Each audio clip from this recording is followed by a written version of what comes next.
ബഹുമാനപ്പെട്ട അധ്യക്ഷൻ, ഈ ചടങ്ങിൽ പങ്കെടുക്കുന്ന എല്ലാവർക്കും എൻ്റെ നമസ്കാരം.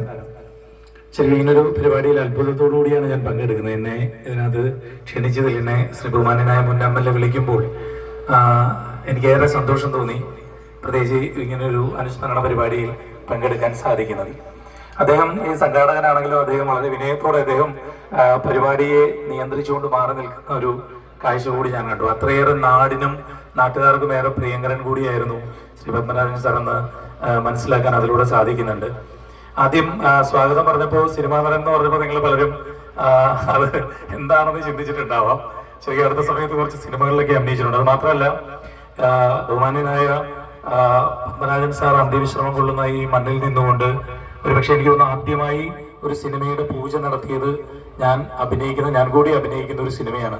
ശ്രീ മധുജി കമലം സംവിധാനം ചെയ്യുന്ന, സുരേഷ് സുബ്രഹ്മണ്യം പ്രൊഡ്യൂസ് ചെയ്യുന്ന, പാല ക്രിയേഷൻസിന്റെ ഭാഗത്ത് പ്രൊഡ്യൂസ് ചെയ്യുന്ന യമഹ എന്ന സിനിമ, സുജീവിത കഥയെ അടിസ്ഥാനമാക്കിയുള്ള ഒരു സിനിമയാണത്. ആ സിനിമയുടെ പൂജ കർമ്മം ഇവിടെയാണ് നടന്നത്. അപ്പൊ ഈ ഒരു മണ്ണിൽ പൂജ നടത്തിയത് കൊണ്ട് തന്നെ ആ സിനിമ കൂടുതൽ കാത്തിരിക്കുന്ന ഒരു സിനിമയായി മാറും. അപ്പോൾ ആ സിനിമയുടെ ഇനി ഒരു ഷെഡ്യൂൾ കൂടിയാണുള്ളത്.